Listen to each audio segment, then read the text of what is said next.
President Boris Yeltsin today recognized the independence of two Baltic states, Latvia and Estonia, and the second largest Soviet republic, the Ukraine, today declared its independence.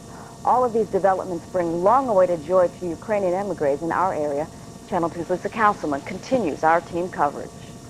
At the New York office of the Ukrainian National Tribune, this was a day that dreams are made of. The Declaration of Independence is on as of today. That's what it says. From the Is moment effective of as of today. From the moment of proclamation. From the moment of proclamation. Good. An already emotional week ended today as the people of the Ukraine embarked on a new beginning, becoming the fifth republic to break away from the Kremlin. Leaving Ukraine is our lives. And this is something that we've been fighting for as long as we've been alive. Many of New York City's 60,000 Ukrainians live in Manhattan's Lower East Side, where today's news is a source of pride. I'm very satisfied that we have freedom. The Ukrainians here in the New York area are hoping that Washington moves quickly to recognize today's Declaration of Independence. And they're also hoping that U.S. aid to their homeland is no longer channeled through the Soviet central government. It's nonsense, and it's frankly, it's a moot point right now to send aid to the central government because the central government does not exist. The Ukrainians admit these are uncertain times, but they're certain the dark days of communism are over. At the newspaper, the editor pointed to his computer to find the right words, sure to grace tomorrow's front page. They mean glory to the Ukraine, glory to our heroes. In Manhattan, Lisa Castleman, Channel 2 News. Our other major news story. X-ray machine, who is who, and we now know what could have happened if the plotters could have get access to the nuclear trigger. So at the Chernobyl catastrophe, it was the block number 4 that fell down, ruined, and in 1991 it was not the Chernobyl but the Stalinist empire that collapsed. And I think that the new states and republics will emerge on what remains from the Stalinist totalitarian state. The Ukrainian parliament has ruled that the Ukraine will be an independent republic because on August 19, 1991, it was threatened by the state coup by losing its independence.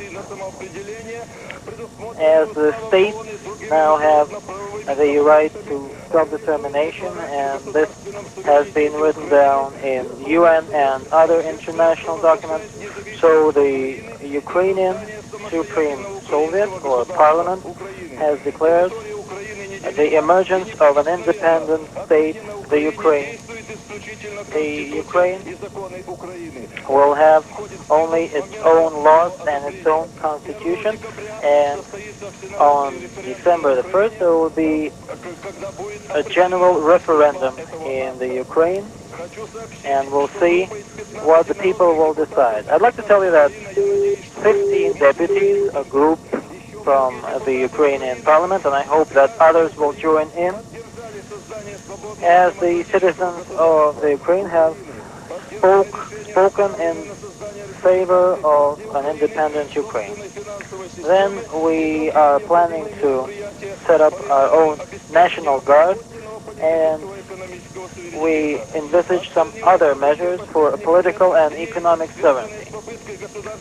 We have been assessing this coup and the consequences it may have for Russia and the Ukraine. The people's deputies from the Ukraine have stated that the events of August 19, 21st have shown that the central government is inconsistent, and Gorbachev included,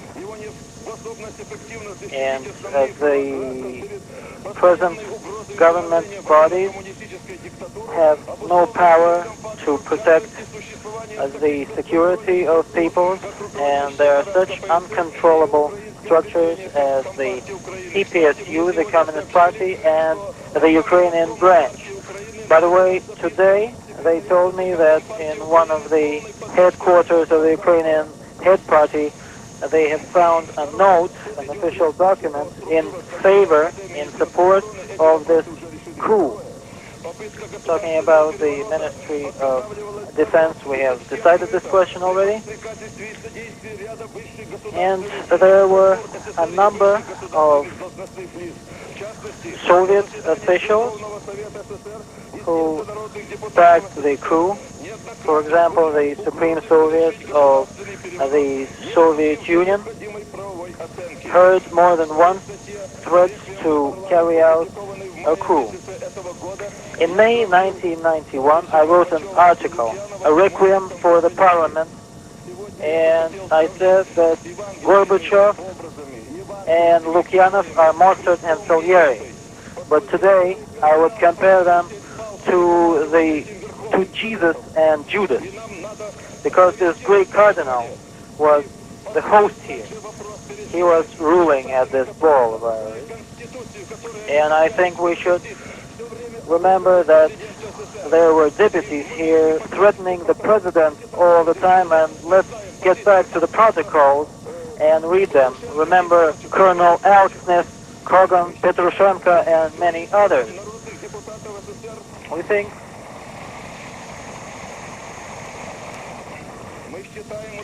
think that the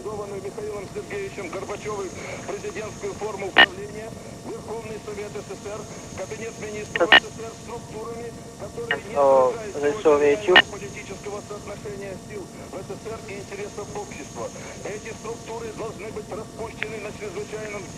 balance of power and the distribution of power in the Soviet Union. So I think that the present bodies of power should resign.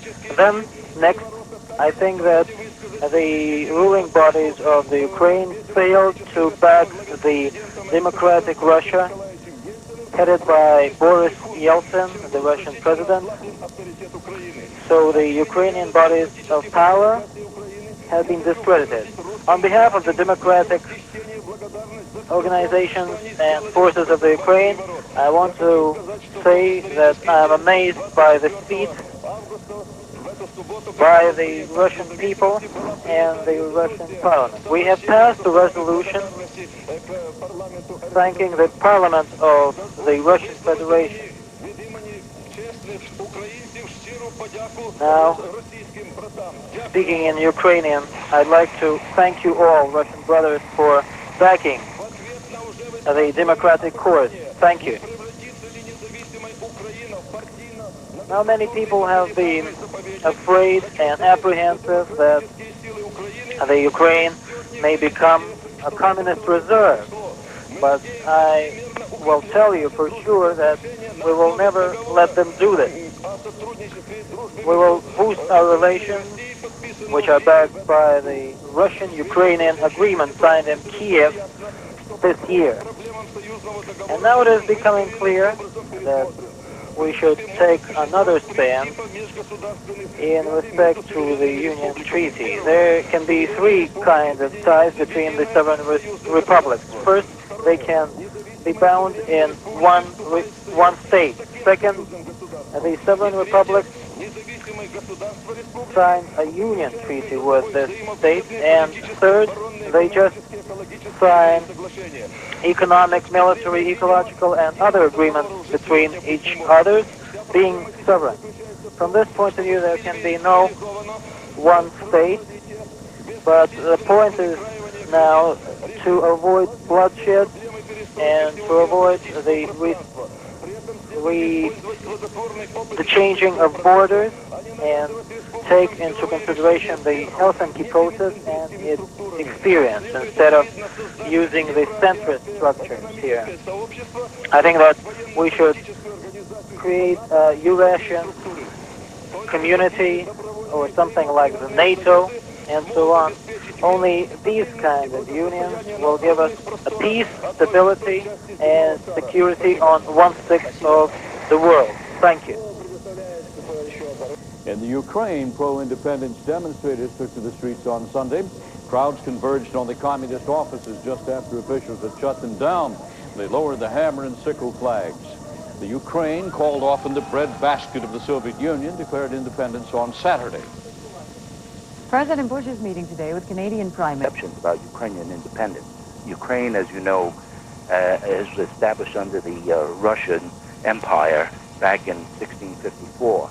That was called the Treaty of Pereslav. However, in 1917, Ukraine declared its independence after the revolution, which was recognized by Lenin, who was then the constitutional leader of the Soviet Republic, Soviet Socialist states, and he accepted it. Well, about 2 months later, he sent the Red Army in, and they destroyed the Ukrainian independence movement illegally. So what I'm saying here is that the Ukrainians had the right to independence way before the Estonians. And this, you know, it gets kind of complicated because the United States turned a deaf ear to the Ukrainian independence plea back in 1917. President Woodrow Wilson apparently wanted the Ukraine to stay under the colonies that were being reaccumulated by the communist empire. And it seems in his August 1st speech to the people of Kiev, of Ukraine, President Bush seems to be entertaining the same type of colonialistic, Russian Empire colonialistic attitude. So I'd like to make that clear. Thank you. Ukraine. Thanks for the call from Dearport, Long Island. Actually, I was looking to see if any of the news magazines had a map that would show our audience where the Ukraine is, and I couldn't find that. Perhaps we have one in just the 3 minutes that we have next, so we can show our audience at home where the Ukraine lies with regard to the entirety of the Soviet Union. Grass Valley, California, you're on the air.